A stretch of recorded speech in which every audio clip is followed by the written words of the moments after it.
The guy you see next to me is the secret Bitcoin billionaire. I found him.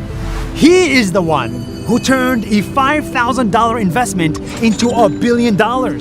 He is the one who paid $70 million for a virtual piece of art. And I'm also the one who came from South India and started with nothing.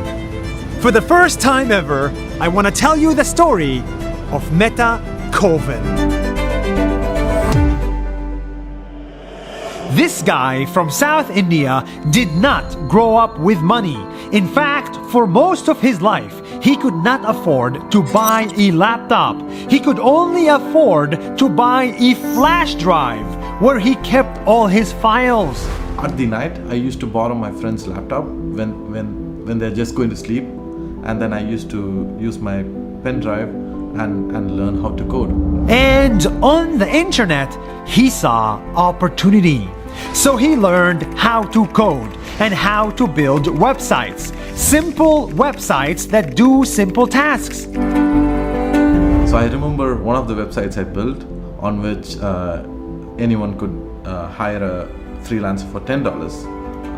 But that didn't go very well. It failed. In total, he built 54 websites and 51 of them were complete failures. Until one day, he stumbled upon Bitcoin. He immediately was drawn to the idea and realized that this Bitcoin technology could be big, really big. It was a global idea, and it had people who were passionate about it from all over the world. That really made me feel this is going to be really big. So he adopted Bitcoin, Ethereum, crypto, and blockchain, even when everybody said this was a fad. Anything that's new is initially rejected, right? Like they say, they laugh at first. In the same way, Bitcoin was laughed off. But that's when I know that something might work. So when people laugh at something, my brain goes, maybe we should try it, right? 8 years ago, Meta Koven believed in Bitcoin so much that he put every little saving he had into it and invested all his time in building Bitcoin companies. So I invested all my time on Bitcoin and trying to build something on top of it, and thereby learning more about it. Over the years, his bet took off, and he went from being a broke software engineer to a billionaire crypto holder. But don't expect the lifestyle of a billionaire, because in reality, nothing in his life has changed. He owns 0 cars, 0 houses, and 0 stocks. 99.9% of everything he owns is still in crypto. And that's how much I believe in it. This guy owns nothing in the real world, but he owns a lot in the virtual one, because he believes everything is going virtual. Money is virtual, land is virtual, and art is virtual.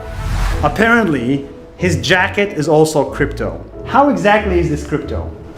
Actually, there are only 40 pieces of this in this world, and this they call it a Genesis edition, right? And this is attached to the blockchain. There's an address here, right? So if you go on the blockchain and type this address, you will see that that's an NFT, and you'll see that I own it through my address, and there's an RFID chip right here. Oh my God! To that, yeah. What? Yeah. And how much is this jacket? I paid $600. That's why last week he made headlines for buying digital art for $70 million from an artist in America. 69 million. I think it probably means digital art is here to stay. I'm going to Disney World. It's the most expensive virtual purchase ever. What went through your mind when you clicked buy? At the auction, my mind was, like I had nothing in my mind. I was okay, I'm going for it, that's it. And actually the the funny part is, a lot of people think I was nervous and stuff. I was not. I knew this was happening, and I had to do it, so I did it. My fund, which is Metaverse, we are planning to build this monument in the Metaverse, which is a virtual space.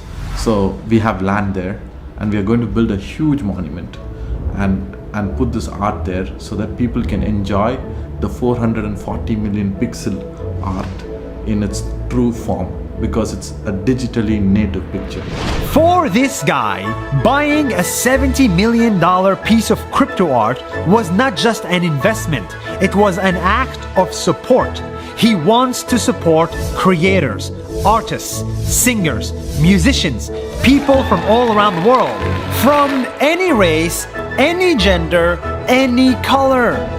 People around the world have prejudices, and that gets me really angry, because you have to look at what people do and not how people look like or where they are from, and make your conclusions. Time and again, whenever I've been rejected from something, like an investor or someone, he'd always tell me I don't have pedigree, and I hate that, because you never gave me a chance, right? And if you look at what I do, maybe you'll reconsider your decision. And I think it's the same for everyone in this world. If it wasn't obvious by now, this is not about money. This is about decentralization. Decentralization is the idea that value will not come only from the West. It'll come from the rest. The next Gucci will not come from Italy. It'll come from Jordan. The next bank will not come from New York, it'll come from Vietnam, and the next billionaire will not come from San Francisco, they will come from South India.